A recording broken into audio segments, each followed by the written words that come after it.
Bueno, yo traigo el saludo de los trabajadores y trabajadoras de la energía de la República Argentina, compañeros del sector de la electricidad, petróleo, gas, petroquímica, minería, hidráulica, sectores nucleares, minería de carbón, que desde principios de la década del 90, cuando la primera etapa, o por lo menos la primera etapa no solapada de políticas neoliberales, ganaron el Estado Nacional, ganaron el gobierno también, y comenzaron a privatizar grandes sectores de la economía argentina que estaban en manos del Estado, famosas empresas públicas que habían construido la infraestructura técnica y también la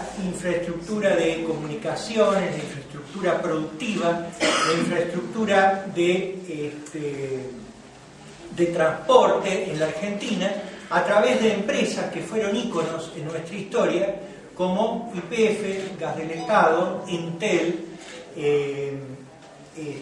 Ferrocarriles Argentinos, Aerolíneas Argentinas, LADE, Agua y Energía Eléctrica, y otras que formaban parte de un proyecto de largo plazo del Estado Nacional, donde los servicios públicos y los recursos naturales estaban asociados en una política de crecimiento e industrialización que a partir de 1999 cambia, a partir de 1989 se rompe y aparecen conceptos nuevos que fueron desarrollados aquí por los compañeros que me precedieron.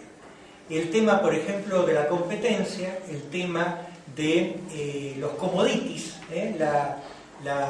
los bienes comunes, las cosas que eran propiedad y que eran necesidad colectiva de la sociedad, se convierten en mercancía.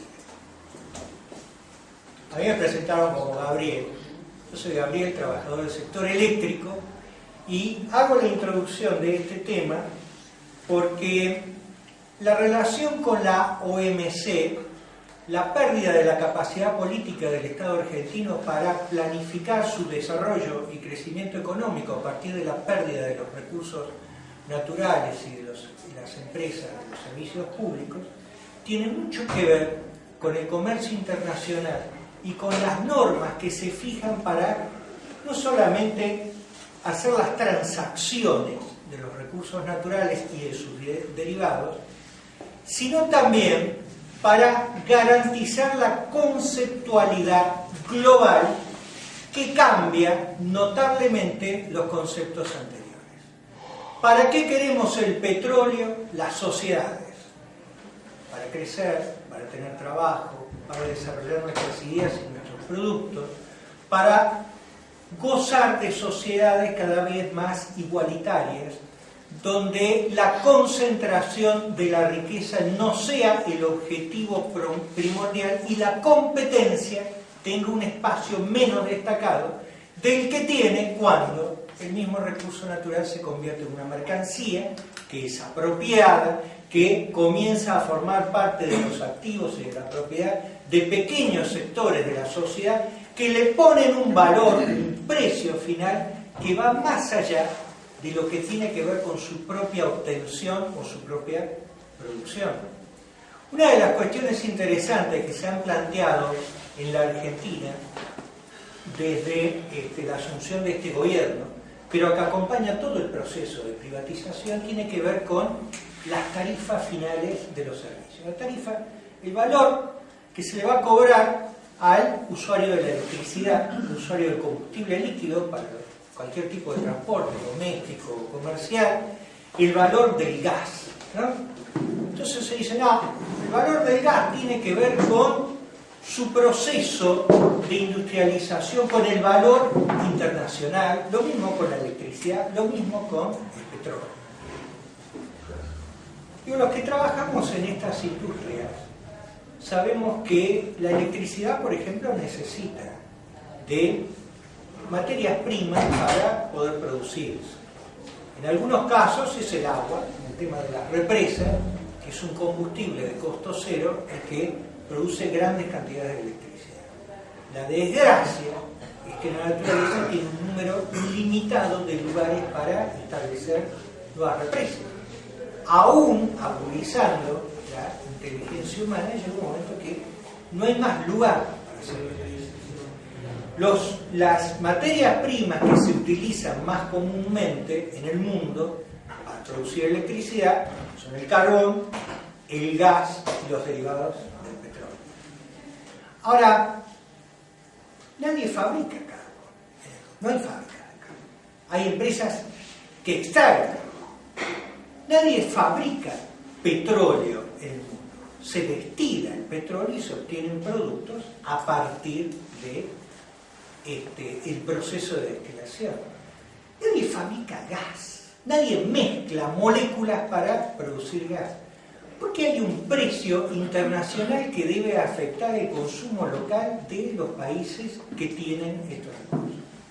Porque la Argentina tiene que ver cuánto cuesta en Texas el barril de petróleo para fijar un precio sostén en la Argentina, para que cuando se llega con ese barril a la destiladora, el que destila tenga que pagar un valor que no tiene nada que ver con su costo de extracción. Y si además le sumamos a eso que el gran costo para encontrar petróleo es su búsqueda, salir a buscar nuevos yacimientos, y que en la Argentina no se busca petróleo prácticamente desde 1990, porque ya lo había buscado el Estado, el pueblo argentino, con su empresa IPF, y que las reservas o las extracciones de petróleo que tenemos hoy tienen que ver con lo conocido antes de 1990. Además, podríamos agregar que no solo no hay una influencia en el precio internacional sobre el producto local, sino que además no hay un gasto que justifique el aumento interno de este producto, porque ese gasto se hizo hace tantos años atrás que ahora tiene una amortización tan grande que hasta podríamos decir que tiene una inversión cero la extracción de petróleo en la Argentina. Entonces, ¿por qué aumentan los combustibles? ¿Por qué aumenta la electricidad? ¿Por qué aumenta el gas? ¿Y por qué cuando tenemos que prender la calefacción o el aire acondicionado o cocinar comida, tenemos que preguntarnos si no nos convendrá poner el horno eléctrico, o poner el de gas o qué sé yo, o ir a la roticería, porque por ahí hacemos algún tipo de ahorro en algo que durante muchos años no tuvo nada que ver con la economía del trabajador, porque tenía precios a costos locales y a muy poquita gente le cortaban la luz por falta de pago o le cortaban el gas natural por falta de pago. Eso es una cuestión nueva, ese tipo de sanción es una cuestión nueva a partir de la conversión de estos productos en mercadería y a partir de la utilización de valores para sus precios finales que no tienen nada que ver con la actividad económica nuestra y con las posibilidades que tenemos. ¿Por qué digo todo esto? Porque el gobierno neoliberal ha justificado incluso políticas de emergencia energética hablando de los subsidios de las tarifas, hablando de que teníamos precios internos atrasados, hablando de que en la Argentina no se podían sostener los valores que se estaban cobrando porque en realidad la economía sufría muchísimo con estos valores y que había que aumentar a tal punto que desde que asumió este último gobierno hasta ahora tenemos más de 50 o 60% de aumento en la mayoría de las tallas. Ahora, si no tenía nada que ver, ¿qué es lo que aumentó en todo esto? La tasa de ganancia. La tasa de ganancia de las empresas privadas. No tenían un problema de costo, tenían un problema de que sabían que se podía cobrar más y había que encontrar la manera, el discurso, la política, la instancia de relación de fuerza favorable que permitiera acrecentar eso. ¿Qué tiene que ver esto con los trabajadores? Bueno, primero que la mayoría de los trabajadores somos consumidores. Así que todo esto nos afecta como cualquier hijo de vecino. Segundo, y esta es una cuestión que tiene que ver con la organización y con la incapacidad que tenemos para enfrentar problemas y lo débiles que somos frente a la propaganda del quemado, ¿no? La mayoría de los trabajadores no están organizados para defender el precio local de los recursos energéticos. La mayoría de los trabajadores hasta piensa que está bien que se aumenten las tarifas porque estaban demasiado baratas. La mayoría de los trabajadores han votado a un gobierno que viene a aumentar las tarifas y que lo dijo por anticipado. ¿Y por qué sucede esto? Porque el conocimiento de la industria que tenemos los trabajadores del sector no siempre está linealmente transferido al resto de la sociedad a través de las organizaciones sindicales. En 1989 se planteó un problema: o enfrentar al gobierno privatizador de la época o asociarse en los negocios. Buena parte de la organización sindical de los servicios públicos terminó asociada a los negocios y terminaron jugando el rol de patrones. Las conducciones de esos sindicatos, con la CGT a la cabeza, apoyó el proceso privatizador en la Argentina. Se convirtieron en patrones, se aprobaron con la anuencia de estos mismos sindicatos convenios colectivos a la baja y se socializó la idea de que la energía eléctrica, el gas, el petróleo eran mercancías. No eran bienes sociales al servicio de los intereses del pueblo, eran mercancías. Y por lo tanto tenían un valor final que debía ser, de alguna manera, o subsidiado por el Estado o pagado por la población.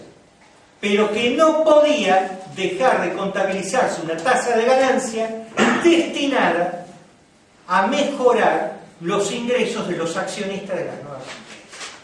Ese es un problema fundamental en la pelea, no solamente por la recuperación de los recursos y de las políticas, sino también por el tema de la idea de la subordinación a los poderes centrales. ¿Cómo salimos de la encerrona del colonialismo? ¿Cómo salimos de la encerrona de la imposición de políticas globales cuando no estamos convencidos mayoritariamente de que eso debe suceder? En la Argentina surgieron nuevas organizaciones sindicales, y ya cierro. Esas organizaciones sindicales que conocimos como CTA y seguimos conociendo y desarrollando con distintos tipos de experiencias, iniciativas, etc., tienen que ver con un nuevo modelo sindical, una nueva manera de organizarse los trabajadores para llevar adelante un proceso colectivo que tiene que ver con el anticapitalismo, con el antiimperialismo, con la liberación y con la reformulación de las políticas públicas. Ahora, eso nos lleva mucho tiempo, porque no todos los trabajadores están convencidos de que esto debe ser así. Y nuestro principal obstáculo no es la organización de los patrones que ahora han llegado al poder a través de las elecciones democráticas. Nuestro principal obstáculo somos la clase trabajadora que no logra, y ahí sí voy a coincidir absolutamente con Carmen, que pidió una mayor organización y una mayor conciencia de la necesidad de formar parte de un proyecto colectivo. Digo, nos está faltando eso. Una mayor conciencia para la construcción de un proyecto colectivo. Bueno, yo quería acercar esto, me quedaron un montón de temas.